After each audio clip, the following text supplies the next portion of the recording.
Voilà, donc bienvenue à tout le monde pour ce 4e dimanche de Carême avec notre grand thème, l'aumône.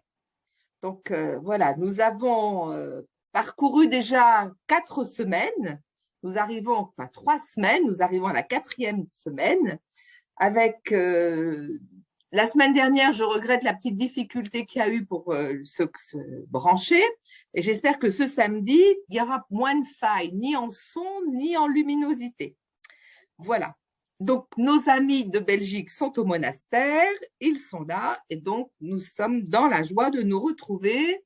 On a célébré ensemble le centenaire.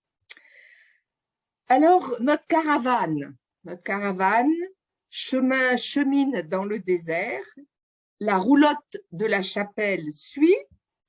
J'espère que les 4 roues ont tenu bon, ont été peut-être revivifiées, regonflées, réaxées pour poursuivre la route. Et nous sommes à mi-parcours. Vous savez que c'est la mi-carême, c'était la mi-carême jeudi, la mi-carême, donc à mi-parcours. Alors, ce n'est pas trop tard pour se mettre en route ou pour nous rappeler vers qui nous allons, qui nous guide, comment cheminons-nous? Alors, nous cheminons ensemble. Et c'est sans doute cet éclairage qui va nous mobiliser ce soir, cette semaine. Qu'est-ce que veut dire, en ce dimanche de l'étaré aussi, qu'est-ce que veut dire ensemble? Cheminer ensemble et dans la joie. Nous sommes appelés déjà à raviver, réanimer, vivre de la joie pascale. Cette joie qui semble vouloir crépiter malgré tant de bruit, malgré la nuit, au cœur de notre monde. Alors, ensemble, dans la joie, et laissons-nous éclairer sur le 3e pilier de l'appel de Jésus, la prière, le jeûne, l'aumône, sur le mot aumône. Alors, nous allons reprendre notre petite méthode biblique de Lectio Divina, en allant chercher dans l'écriture le mot aumône. Alors, nouvel étonnement que je vous partage d'emblée, c'est que ce mot aumône n'existe pas, tout simplement pas, en hébreu. On le trouve en grec, donc 40 fois. 40 fois, ça ne veut pas dire énormément. Si on fonde notre vie sur la Bible, et qu'on n'a pas beaucoup de mots jeûne, on n'a pas beaucoup de mots prière et qu'on n'a pas beaucoup de mots aumône, ça veut dire quand même qu'il y a eu un glissement, un déplacement, et que peut-être ce carême 2022 nous appelle à retrouver une route simplifiée, une route évangélique. Et c'est ce que je vais essayer de faire avec vous ce soir, avec ce premier constat, ce mot. Ça n'est pas une réalité sémitique dans le sens propre, qu'il n'y a pas le mot en hébreu. Donc, si le mot n'existait pas en hébreu, on ne va pas aller l'inventer. On va chercher pourquoi. Et puis, on va chercher quel est le mot, du coup, grec. Alors, le mot grec vient de éléo, avoir pitié. Avoir pitié. Être l'objet de miséricorde. Du coup, ça va être exercer la miséricorde. Vous voyez que déjà, ça donne une épaisseur au mot autre. Et où est-ce qu'on le trouve dans la Bible? Dans 2 livres de l'Ancien Testament quand même, le livre de Tobie et le Siracide. Dans Tobie, 20 fois. 20 fois, vous voyez, sur 40 acceptions, il y a déjà 20 fois dans Tobie. Et 11 fois dans le Siracide, des livres qui sont écrits en grec, donc que les Juifs ne reconnaissent pas, des livres de sagesse. 3 fois dans Matthieu et 3 fois au chapitre 6, et puis 2 fois dans Luc et 4 fois dans les Actes. Donc 2 fois dans Luc, 4 fois dans les Actes, ça veut dire 6 fois pour Saint Luc. Donc on n'a que 4 auteurs qui vont parler sur 4000 ans, 4 auteurs. On ne peut pas dire que ce soit quelque chose de très enrichissant à première vue. Je dis bien à première vue. Alors, comment parcourir le chemin? Alors, je me suis dit, plutôt que de vous faire le chemin que j'ai parcouru, en partant de la première acception pour aller à la dernière, je vais vous faire vivre maintenant le chemin que j'ai vécu en me disant, mais qu'est-ce que je vais leur raconter? Donc, je suis partie du point d'arrivée pour remonter à la source. Petite gymnastique, piquer, c'est ça la lectio. La lectio, c'est parcourir les références d'un bout à l'autre de l'écriture sans trop se soucier dans quel sens on les parcourt. Et bien là, voilà, on va remonter des actes pour aller au livre de Tobie. Et en chemin, j'essaierai de trouver quelques éclairages qui pourront nous aider à une petite, non pas synthèse, mais une méditation et une approche autre de cette aumône. Alors, dans le livre des Actes des Apôtres, la dernière acception, on parle d'aumône, c'est acte. Jamais dans Saint Paul, jamais dans l'Apocalypse. Hein. Acte 24, verset 17, seule allusion dans les actes à la collecte faite en faveur des pauvres de Jérusalem. Donc, cette collecte reste décrite comme quelque chose de normal, mais qui est, en fin de compte, lié à l'impôt pour le temple que les Juifs acquittaient dans l'Empire, comme en Palestine. Donc, c'est le lieu même de l'aumône, hein, c'est-à-dire qu'on va acquitter la part qu'on doit au temple. Donc, Paul précise, hein, dans l'acte 24, 17, donc je vais vous lire acte rapidement, 24, 17, j'ai noté ça.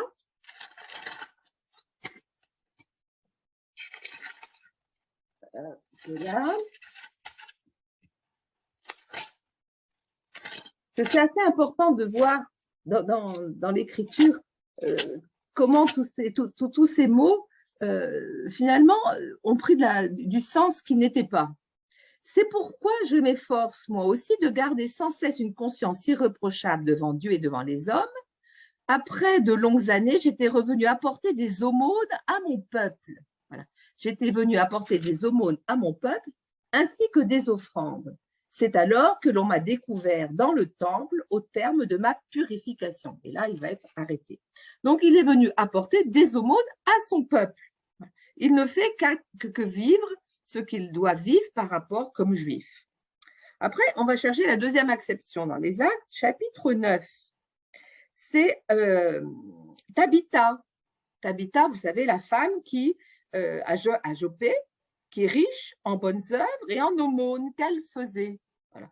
Et alors, elle est riche en bonnes œuvres et en aumônes, et elle presse tellement les disciples que Paul, il va un peu fuir Tabitha, parce que voilà, elle étouffe de ses aumônes, elle ne laisse pas vraiment libre, hein, parce qu'elle en fait, entre quelque part, elle en fait un peu trop. Ça nous rappelle Marthe et Marie, hein, une seule chose est nécessaire. Donc, Tabitha qui a des richesses et qui en riche, et riche aussi en bonnes œuvres et en aumônes. Donc, on voit bien que par rapport à ces aumônes dans les Actes des Apôtres, il y a quelque chose qui va nous être annoncé. Corneille, dans les Actes au chapitre 10, juste après, dans sa piété, justement, et sa dévotion envers Dieu, toute sa maison partageait des largesses avec le peuple juif et invoquait Dieu en tout temps.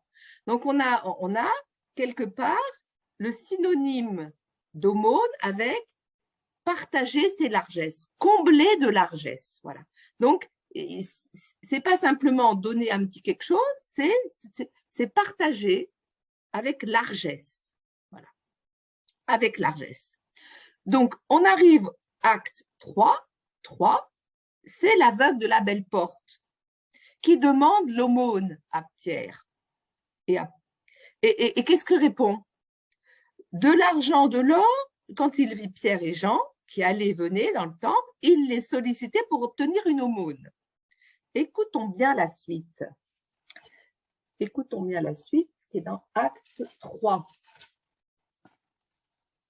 Je lis en entier parce que ça vaut le coup aussi là d'entendre la guérison. Donc acte 3, acte 3, 3.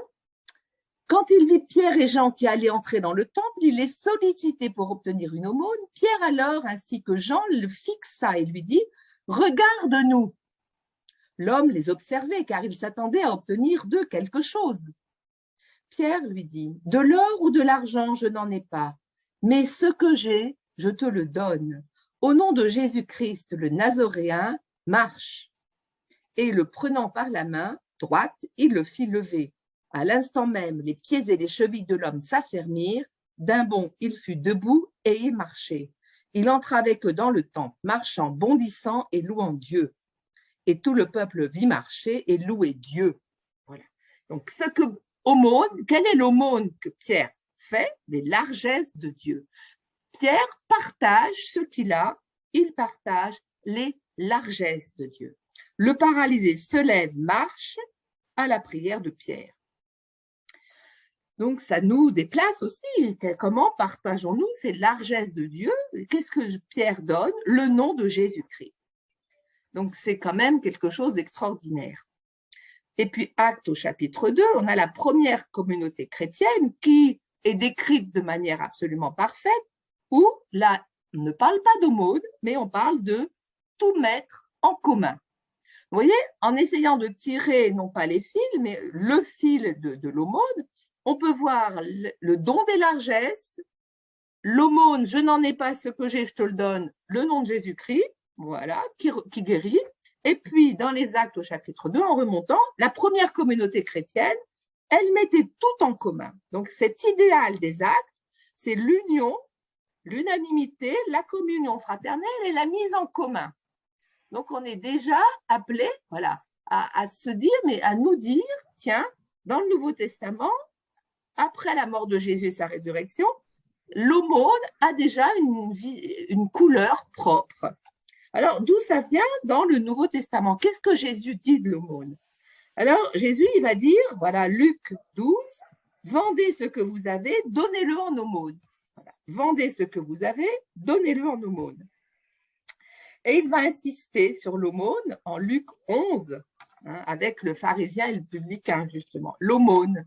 Donc, pour Jésus, il s'agit de vivre à l'image et à la ressemblance de Dieu. Ça va être le sermon sur la montagne qu'on retrouve dans Matthieu 6.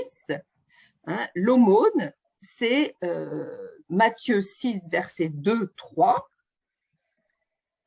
Donc, il y a comme une intériorisation de la loi et des prophètes qui avec Jésus, au moment du sermon sur la montagne, va comme être purifié de tout excès, de tout ce qui ne parle pas.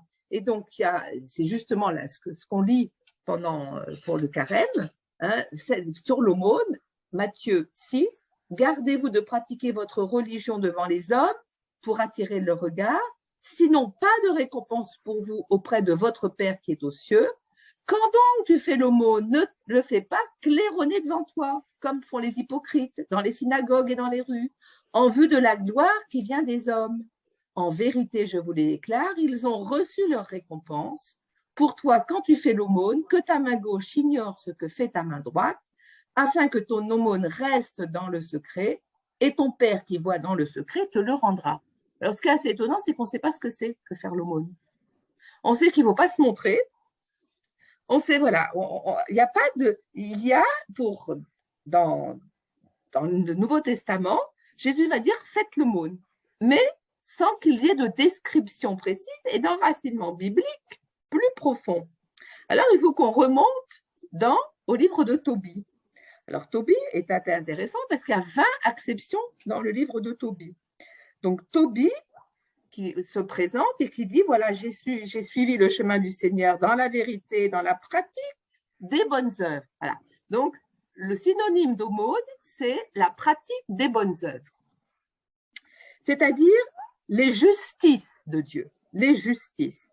Donc, on retrouve en diaspora Tobie qui est parti et qui va enterrer ses frères morts, pratiquer les justices de Dieu, venir en aide à tous ses frères qui sont dans la diaspora. Donc, ce n'est pas de donner le superflu au niveau de Séracide et au niveau de Tobie, c'est partager son essentiel. Donc, l'aumône, elle n'est pas faite du superflu, mais l'aumône, elle est de vivre en fraternité, en donnant, en pratiquant la justice et en donnant une part de ses propres ressources, mais qui n'est pas le superflu. Alors, on va avoir ça, effectivement. Donc, Raguel, quand Raguel va dire, lors du mariage, il va donner, le Raguel, qui a donné sa fille en mariage, va conseiller l'aumône en disant, voilà, en reconnaître dans Tobie celui qui pratiquait justement l'aumône. Et la révélation, quand Raphaël se révèle à Tobie, à la fin du livre, il va éclairer l'aumône qui va dire c'est la justice. Et il va conseiller le dernier conseil de Tobie à son fils, ça va être de pratiquer l'aumône comme lui-même l'a pratiqué. C'est son testament. Pratiquer la justice et l'aumône, se souvenir de Dieu, bénir son nom en toute occasion, en vérité et de toutes ses forces. Donc, le testament de Tobie, ça va être effectivement de pratiquer la justice et l'aumône, de se souvenir de Dieu, de bénir son nom en toute occasion, en vérité et de toutes ses forces. Donc là, on a le tout du juste juif, du sage. Alors, on se rend compte que c'est donner de son nécessaire, que c'est donner gratuitement, généreusement, que ça va permettre de distribuer, de faire une collecte et de distribuer. Et puis, c'est sans bénéfice pour celui qui donne. C'est sans aucun bénéfice pour celui qui le fait, si ce n'est d'être, j'allais dire, à l'image de Dieu. Et c'est ça qui va être dans le Siracide intéressant, c'est de voir que à chaque fois que le sage, le juif veut faire l'aumône, c'est pas pour s'attirer la récompense de Dieu ou pour s'attirer la récompense de celui à qui on donne, mais c'est en totale gratuité. Et donc cette dimension de gratuité, de générosité, elle est fondamentale pour cette notion de justice et d'aumône. Alors, il faut aller un petit peu plus loin, parce que dans le texte de Matthieu, on va dire que Jésus rappelle les lois fondamentales du judaïsme, la prière, l'aumône et le jeûne. Alors, on se dit, mais qu'est-ce que Jésus, comment Jésus, il peut présenter dans ses béatitudes cet appel pour le suivre vers le Père. En fin de compte, ben, c'est tout simplement l'appel à la sainteté. Et il est très important de lier la pratique de l'aumône au Lévitique, à la loi de sainteté. C'est parce que Jésus va dire « Soyez saints comme votre Père est saint », qui est reprise du Lévitique 19 et de l'Exode 20, « Soyez saints car moi, votre Dieu, je suis saint ». Donc, c'est la loi de sainteté qui va nous permettre de découvrir ce qu'est l'aumône. On ne peut pas enlever, mettre simplement, c'est la pratique des bonnes œuvres, et puis si j'ai fait l'aumône, j'ai donné ce que j'avais, c'est fini. Non, il faut pouvoir aller plus loin. Nous sommes appelés à devenir à l'image et à la ressemblance de Dieu, à l'image, créée à l'image dans la Genèse, et on devient à la ressemblance de Dieu en pratiquant cette loi de sainteté qui est vraiment d'être bon, d'être saint, d'être bon comme Dieu est bon. Et comment se manifeste la bonté de Dieu? Ben, Dieu partage tout ce qu'il est, tout ce qu'il a, à tel point qu'il envoie son Fils dans le monde, riche qu'il était, il s'est fait pauvre pour nous enrichir. Pour nous enrichir. Donc, l'aumône, elle se situe là. L'aumône biblique, l'aumône à laquelle le Christ nous appelle, elle se situe dans ce partage, ce que j'ai, je te le donne, au nom du Christ. Lève-toi et marche.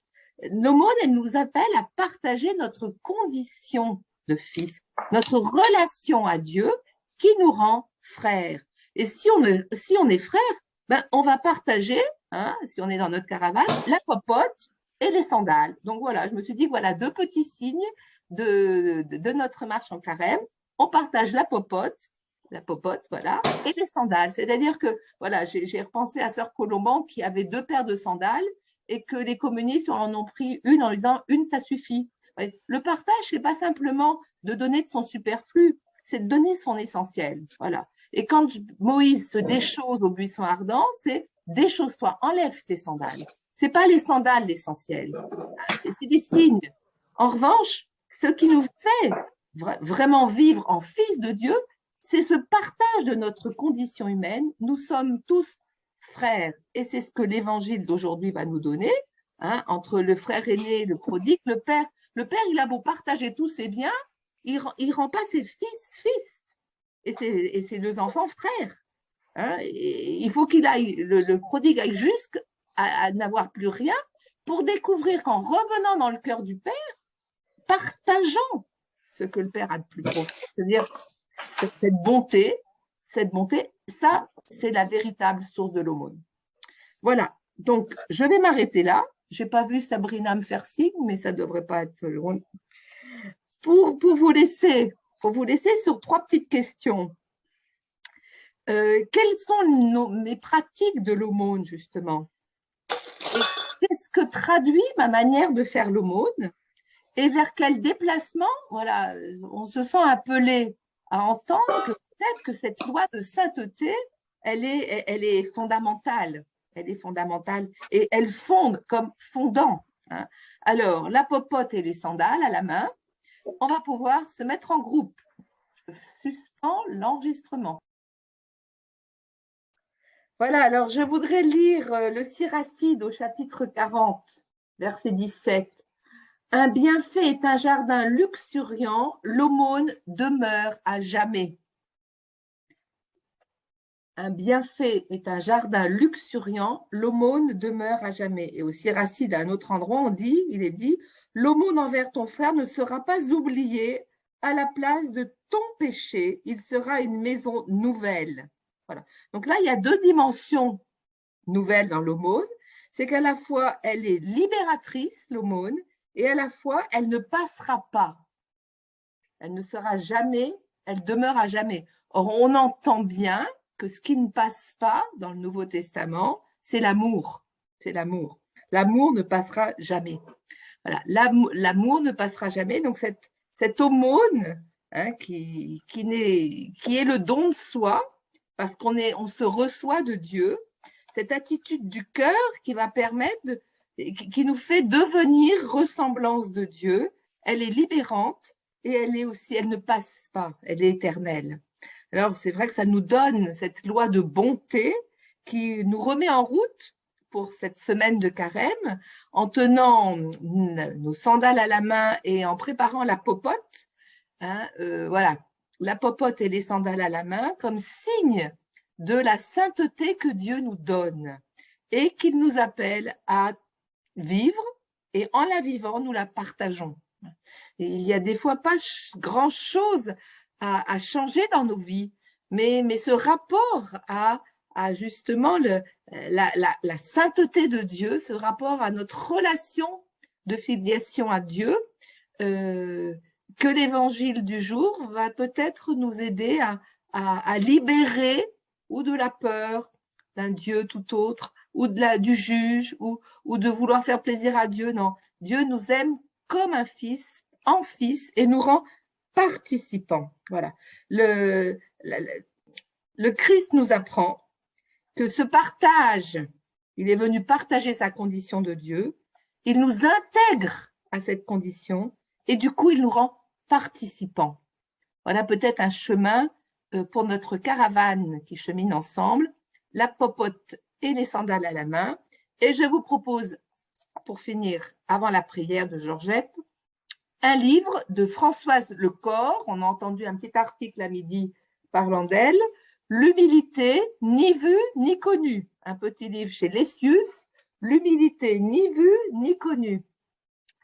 Pour 10 €, c'est tout à fait intéressant. Une belle réflexion d'une philosophe chrétienne sur l'humilité, ni vue ni connue. Voilà, et donc je donne la parole à Georgette qui va nous inviter à prier. Georgette, tu mets ton micro, s'il te plaît. Enfilons le tablier de service pour distribuer le pain à qui en a besoin, avec une mesure tachée débordante. Seigneur, Quand je suis affamée, donne-moi quelqu'un qui ait besoin de nourriture. Quand j'ai soif, envoie-moi quelqu'un qui ait besoin d'eau. Quand j'ai froid, donne-moi quelqu'un à réchauffer. Quand je suis blessée, donne-moi quelqu'un à consoler. Quand ma croix devient lourde, donne-moi la croix d'un autre à partager.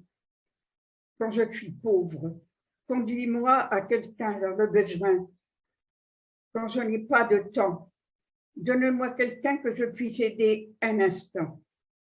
Quand je suis humiliée, quelqu'un dont j'aurai à faire l'éloge. Quand j'ai besoin de la compréhension des autres, donne-moi quelqu'un qui ait besoin de la mienne. Quand j'ai besoin qu'on prenne soin de moi, envoie-moi quelqu'un dont j'aurai à prendre soin. Quand je ne pense qu'à moi, tourne mes pensées vers autrui, toutes, frères et sœurs. Amen. Mère Teresa. Amen.